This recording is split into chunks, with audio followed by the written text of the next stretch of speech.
Hello, ladies and gents! Thanks to your awesome replays, we have some truly exciting epic games scheduled for the next weeks. However, this time around, I have something slightly different for you. It's time for a little shameless self-promotion, as I recently had a pretty good game in my E25. While we recently had another epic E25 run on the channel, the reason why I wanted to show you this replay is because, for a change, I managed to execute some rather nice plays, if I do say so myself, and I think some of these might actually come in handy for some of you guys out there. So, without boring you any further, let's see what the E25 can do. Alright, so here we are on Redshire in an encounter match, where seemingly the enemy Stuart is very surprised to find himself in a tier 7 game, not that it would be anything special for light tanks. Remember the Stuart, he will play an important role in the match later on. Right now, however, we can be very happy with the matchmaking.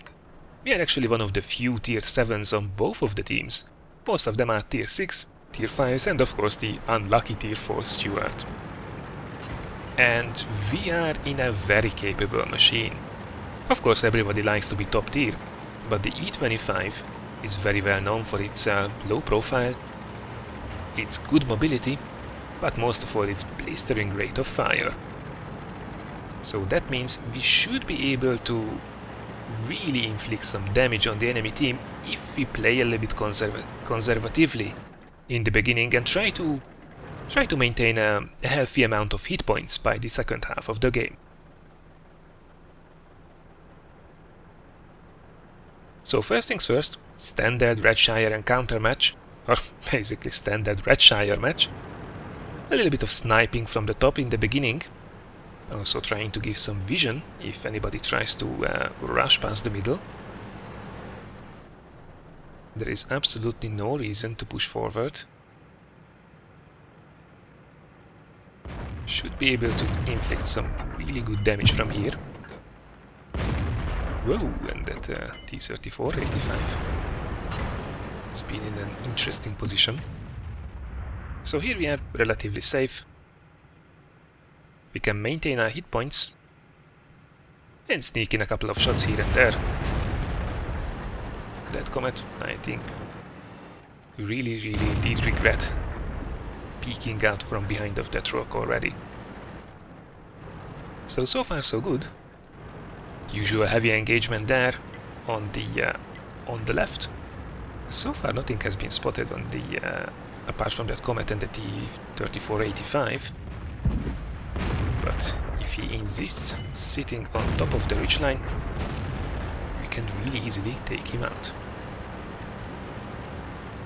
Now, probably everybody knows the E25 already, but this rate of fire is absolutely gorgeous.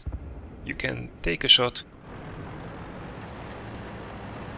every less than 3 seconds.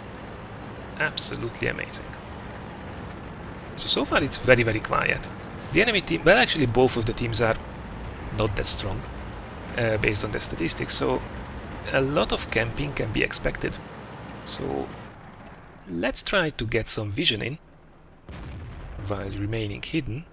Thanks to the binocular I have been fitted, I have a really good view range. But unfortunately it seems that the heavy engagement zone has been completely obliterated, which is not good news. But as we still occupy the high ground here, as the heavies will push on, should be able to get in some cheeky shots. Right there. And with this rate of fire, especially for slow-moving tanks like that OI, should be able to get a few shots off before they disappear and get into cover. The rest of the enemy team still nowhere to be seen. Well, as it's so quiet, I will risk it to go and do something about those heavies, and of course as soon as I move, 2 tanks are spotted on the ridgeline, but with this speed, with this mobility, I should be able to cover good distance before they will mean any trouble for me. So the ridgeline protects me from the heavy tanks, so quickly turn around and take out that pesky T-67 who was spotting me. T-150 is already out of sight, which is good. But there was an OI moving up here. I really don't want to get a shot in the side from an OI, especially in an E25. So I'm trying to get around, see what I can do about it, and he pops up behind me. But he didn't notice me, although I have been spotted. It's good. It's really good. And you know what these Japanese heavies are famous for? Well, for a lot of things actually, but not their gun depression. Have a look at this. I take quite a bit of damage as was a harder than optimal impact, but he has absolutely no chance hitting me here, and I keep him there, wedge myself into his tracks, and that means he is a sitting duck. Perfect, perfect, perfect. However, the other three heavies, there is another OI and two ISs. That's a very, very dangerous little group that pushed its way through and obliterated everything in its wake. So I will try to come up behind them, see if I can surprise them. And there is a low health OI. Oops, I messed this one up. But the team finishes him off, and uh-oh, IS is looking in this direction. We take him out, but the second IS gets a good shot into our sides, almost 360 damage. And that's absolutely something that the E25 is not capable to withstand, so I'm now basically a one-shot for a lot of the enemy team. So let's quickly get out. I need to break line of sight of that IS who is dug in there. I will not try to get him out. Instead, let's give it a little bit of time, see if he pushes on, or if he tries to come after me. Either way, he will get obliterated either from the ridge by those two tank destroyers, or I can take him out with a bit of cover as well. In the meantime, though, it seems both the KV-1 and the T-150 decided to go and cap, and oops, there they are, I have not been spotted. I have this nice little bush here in front of me, and I should be able to really abuse this position a lot. But I lost sight of them. Just get a little bit closer, and this is something that you see in good replays over and over again, but I don't know about you, but I'm definitely prone to forget to use these bush mechanics to the maximum. And it's so strong. Let's wait a little bit for the binoculars to activate. And there we go again. KV-1 spotted. And he has absolutely no chance of getting rid of me at this point. Staying there, he doesn't have any vision. KV-1 is blind as a bat. So that means I can very easily take him out. And from the sides, the T-150 won't last longer either.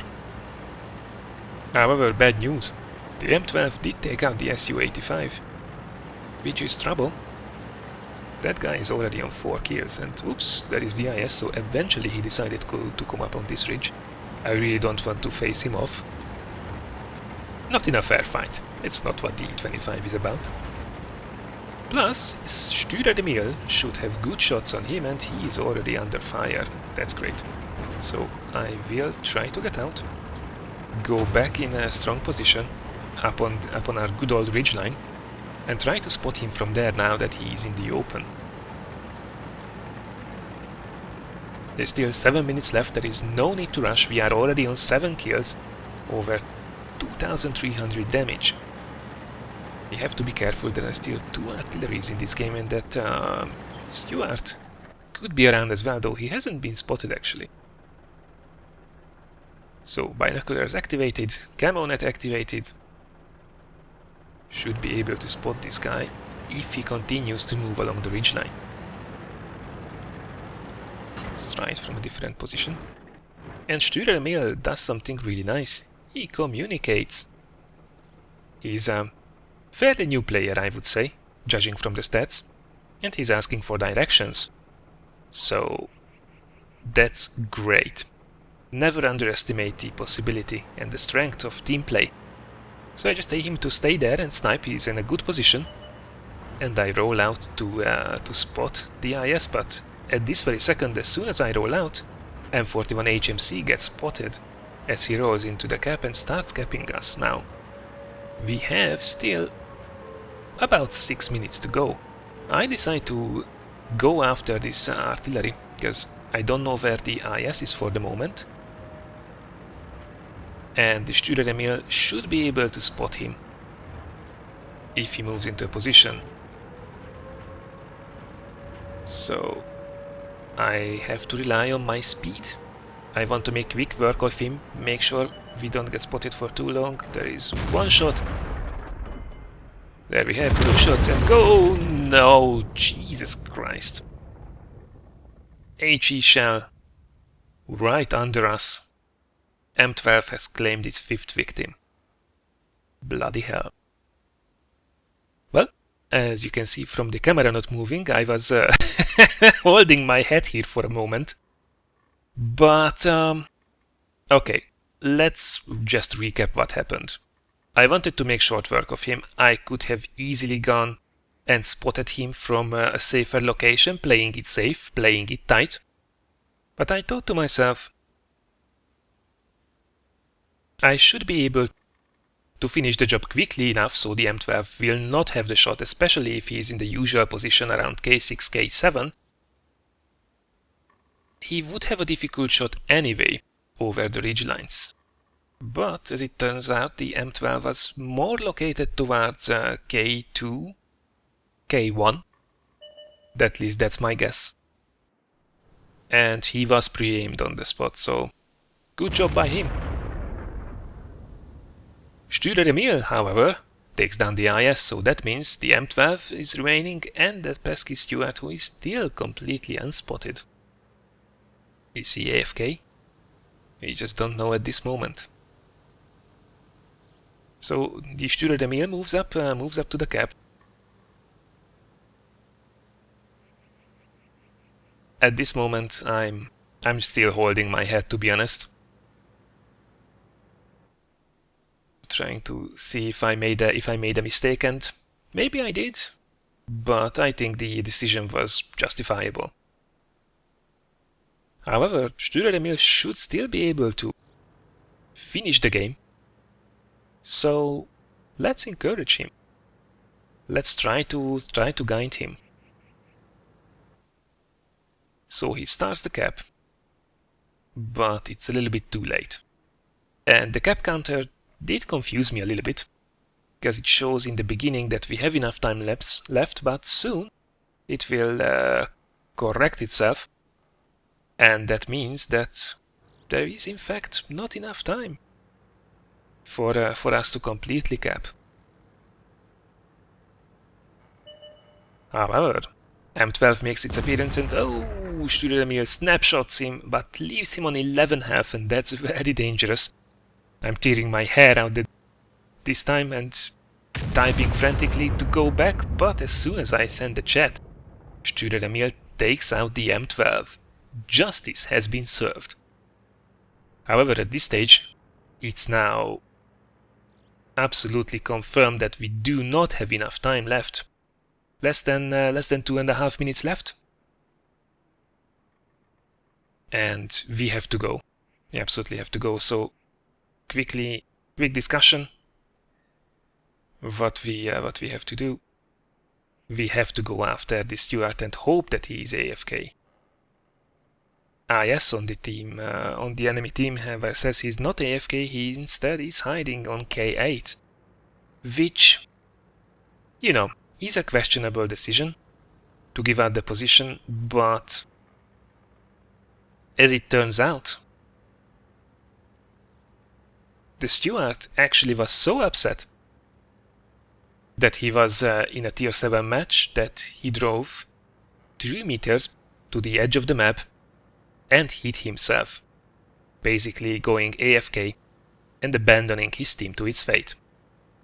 So, given this, I can understand the IS's decision. It's his choice though. Plus, you can't always trust the enemy team, sometimes they will try to mislead you. In the meantime, we keep on the discussion with the Stürer Emil. He has to go and find this pesky little light tank. And it's now less than a minute left, and the Stürer Emil is a very slow machine. This will be very tight. Will we be able to take it down? Come on, someone give this guy a push. Stürer Emil is not a bad machine when it gets the Top Gun, but overall it has so many flaws. Super weak armor, very limited mobility, and anything but the Top Gun is just rubbish. Oh, come on, it's getting closer. Less than 25 seconds. You don't see it. Less than 20 seconds. Still not spotted if he's indeed hiding in the bush, and there he is. Come on, take the shot. There we go, with 10 seconds to go. Not bad. Shout out to Ox2 MVP. You were really the MVP this time. So that was my nice little carry in the E25 that almost did go horribly wrong. Shout out once again to Ox2 MVP in the Stürer Emil, who sailed this ship to victory. A good reminder for everyone out there that a little help and teamwork can go a long way indeed. Nevertheless, we did our fair share of the heavy lifting as well, with 8 kills, 2600 direct and about 1800 spotting damage. I was really happy to see finally that golden M next to the results, and apart from acing it, we could even bag a Red Revolters and a Defender's medal for this too. While the high caliber actually went to the Stürer Emil, him causing the most damage in the game, with almost 1400 base XP at least, we could get the first spot by XP earned and of course by kills secured as well. Now looking at the team results, I think a little carrying was definitely necessary. Most of the guys didn't really have a good match to say the least. Now overall we fired 35 shots, 33 of which hit the target and 23 of those penetrated as well.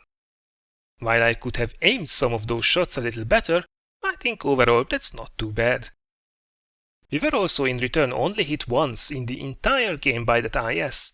Artillery did actually get us with splash damage, though that shell landed basically next to or under us, so it was still a very good or very lucky shot anyway. We also drove over 3 kilometers, which is not bad.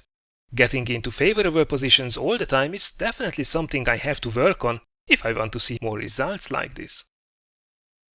Right, this was then my little Red Revolters in the Tier 7 Premium German Tank Destroyer, the E25. I hope you guys did enjoy it. If you did, thanks a lot for considering giving this a like or sharing it. Next week we are pushing on with some more cracking replays, funny moments and of course some reviews, so don't forget to tune in next week as well. Right now, however, enjoy your well-deserved weekend, and I look forward to seeing you again next week.